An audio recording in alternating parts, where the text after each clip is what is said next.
If you want to make it as an author, it is a marathon, not a sprint. And in the 9 years that I've been writing, in which time I've published 3 novels and also a game which is going to be released soon, it's only really in these last couple of years that I feel that I've finally started to make it as an author. Dreaming of money or fame is not useful. The only thing that is really going to motivate you to stick it out for the long term is a deep intrinsic love of the process of writing. And that's why you should focus on making writing as fun as possible for your first book. The best way to achieve this is to write the book that you want to read. Don't worry about it getting published or what other people will think. Just write something that you're going to enjoy as a reader. And when you're writing, keep your project secret. Don't tell anyone about it. Nothing is more destructive for a first-time author than telling people about the book that you're going to write one day. Telling other people will corrupt your desire to do it for yourself. Instead, you'll start thinking about trying to impress them, and that is toxic for creativity, especially for a first-time author.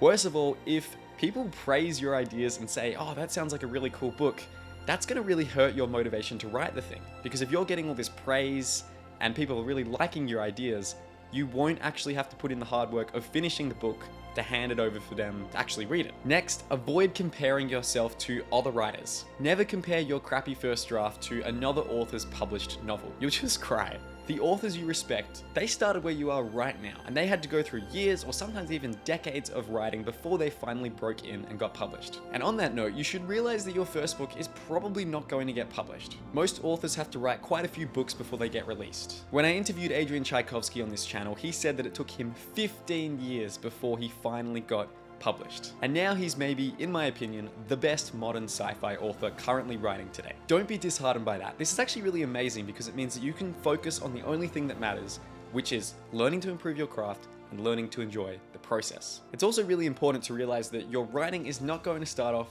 as being perfect. Sometimes you will read things that you wrote the previous day and you will just cringe.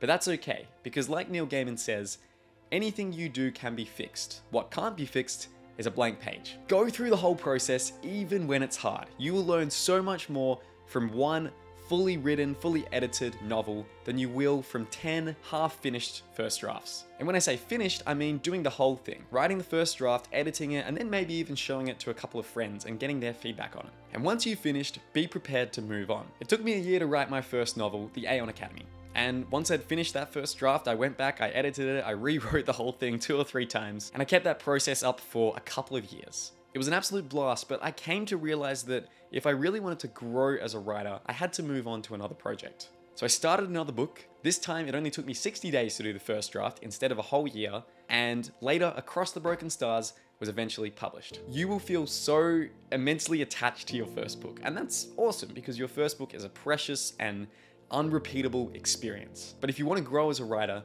you have to be willing to move on from that and to progress to other books. And when you do, you will be shocked at how much you have improved from that first book to your second attempt. Finally, just start. If you've watched the video this far, you are clearly passionate about this. Don't let that passion fade away. There will always be a million reasons why now is a bad time to start writing. But you just have to push past those and get started. Because when you do, chances are you will find that it is one of the most fulfilling and enjoyable experiences that you've ever had. And hopefully it will forge a lifelong love for writing. If you enjoyed this, you might enjoy this video about how Adrian Tchaikovsky stayed motivated through the 15 years it took him to finally get published. Thanks, and I'll see you in the next video.